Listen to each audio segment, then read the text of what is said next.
है जहां पर वो आज जनसंपर्क करेंगे और साथ ही साथ आपको बताते चले कि कहीं ना कहीं बीजेपी आने वाले विधानसभा को लेकर अलर्ट नजर आ रही है। तो इसी खबर पर हमारे साथ चर्चा करने के लिए राजनीति विशेषज्ञ जुड़ चुके हैं रमेश ठाकुर। रमेश जी, बहुत बहुत स्वागत है ओंकार न्यूज पर। जी नमस्कार। रमेश जी, मेरा पहला सवाल आपसे यही है कि जिस तरीके से ये जनसंपर्क अभियान शुरू की है बीजेपी ने, इसका कितना प्रभाव पड़ेगा और किस तरीके से फायदा बीजेपी को मिलेगा? देखिए, किसी भी सियासी दल या पॉलिटिकल पार्टी के लिए चुनाव से पहले जो 4-5 महीने होते हैं वो बहुत ही इम्पोर्टेंट होते हैं।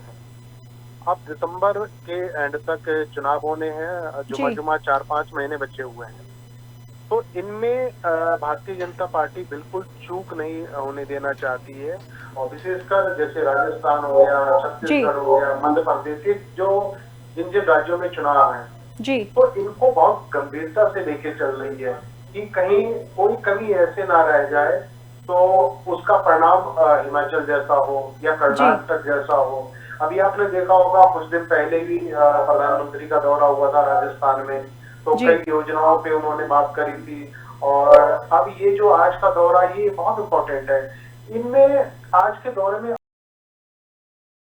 जी, तो ये सरकार बताना चाहेगी कि बीते 9 सालों में हमने क्या क्या करा, देश के लिए, राज्य के लिए, जनता के लिए क्या करा जी। तो लगभग वही सारा व्याख्यान उनको करना है। जिस तरीके से उन्होंने 30 दिन की अवधि रखी है कि पूरे भारत में हम 30 दिन में हम अपनी उपलब्धियों का और हमने जो अब तक डंका बजाया है क्षेत्रों में वो उसको हम बताएंगे, जन जन तक पहुंचाएंगे।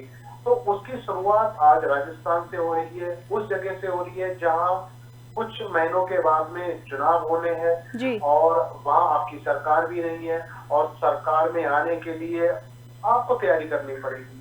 तो इस तैयारी के लिए इन्होंने पहले ही पूरा एक घेराबंदी की हुई है।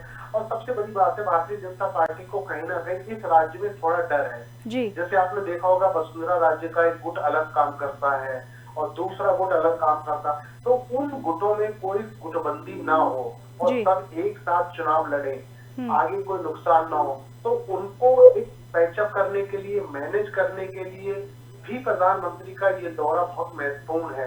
इसके बाद में अगले जून में 2-1 और भी इनके दौरे जो हैं वो प्रस्तावित हैं।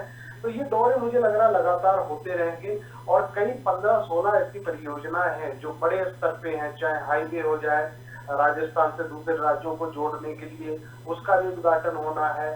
और भी कई सारे ऐसे प्लांट्स वगैरह भी लगने हैं जिनका भारतीय जनता पार्टी कई समय से इंतजार कर रही थी कि कब चुनाव की घंटी बजे और हम उनको उनका शिलान्यास करें और उनका उद्घाटन करें और वो चीज हम करें। और जाहिर सी बात है, आपको पता है जैसे कि कोई भी चुनाव जब होता है, जब पॉलिटिकल पार्टी जो इस तरह की चीजें करती हैं तो उसको एक पॉलिटिकल माइलेज लेने की तो उनके अंदर दिमाग में मनसा होती ही है और सारी पार्टियां करती हैं, चाहे वो भारतीय जनता पार्टी हो, कांग्रेस हो और भी कोई दल हो।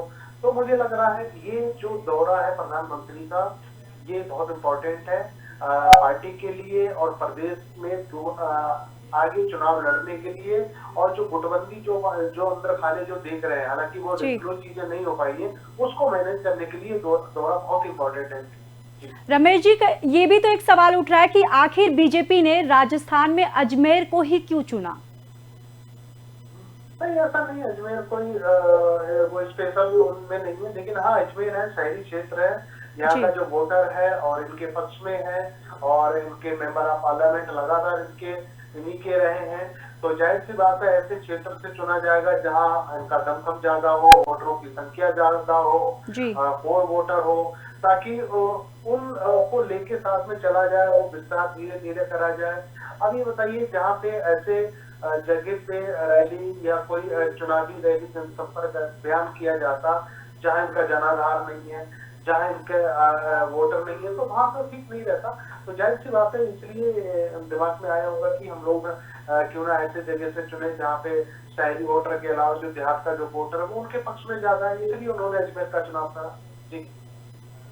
जी रमेश जी, जैसे मैं आपसे ये भी एक चीज समझना चाहूंगी कि जिस तरीके से अगर देखा जाए कि राजस्थान में कहीं ना कहीं कांग्रेस में भी जो उथल पुथल चल रही है, अगर ये चीजों को देखें, चाहे सचिन पायलट हो और वहाँ के जो मुख्यमंत्री हैं उनमें जो उथल पुथल चल रही है, उसको अगर देखा जाए तो किस तरीके से ये फायदा बीजेपी को मिल सकता है? नहीं, ये बहुत इम्पोर्टेंट आपका सवाल है। अगर जो जिस तरीके से कॉन्फ्लिक्ट हो रहा है कांग्रेस के बीच में, एक पायलट गुट है, दूसरा गहलोत गुट है, और ये हम लोग पिछले 3-4 सालों से लगातार देखते आए हैं। अगर ये, हालांकि कल जब सचिन पायलट और गहलोत जब दिल्ली में आए और कांग्रेस के अध्यक्ष मल्लिकार्जुन खड़गे से मिले, राहुल गांधी से मिले और शीर्ष नेता सब जब उनकी मुलाकात हुई तो मामला पैचअप हो गया और साथ में तस्वीरें आई, एक साथ उन्होंने चाय नाश्ता भी करा और उसके बाद फिर राजस्थान जाते हैं। तो ये कहा जाता है कि नहीं, अब कुछ नहीं है, अब सारे मिलके लड़ेंगे। अगर ये तस्वीरें सही है, अगर ये मैनेज की जो चीजें वो सही है, तो कांग्रेस को हराना भारतीय जनता पार्टी के लिए बड़ा मुश्किल पड़ेगा, क्योंकि कांग्रेस मजबूती के साथ में प्रदेश में है और जो सरकार, गहलोत सरकार जो चल रही है उससे जनता खुश भी है। हालांकि अंदर खाने पायलट ने जो अपना एक गुट बनाया और सरकार के, अपनी सरकार के भ्रष्टाचार, उनके खिलाफ जो चीजें करी, हालांकि वो विपरीत दिशा में जाती हैं और जिसका सीधा सीधा फायदा भारतीय जनता पार्टी को मिलता है। लेकिन अभी चीजें सारी मैनेज हो गई हैं और अच्छी बात है कि देर आए दुरुस्त आए। चुनाव से पहले 4-5 महीने पहले अगर आपका सारे मुद्दों पे अगर सहमति बन जाती है तो जाहिर सी बात है आगे दूसरी पार्टी को डिफीट करने के लिए आप मजबूती के साथ में फिर खड़े हो। जी रमेश जी, बहुत बहुत धन्यवाद ओंकार के साथ जुड़ने के लिए।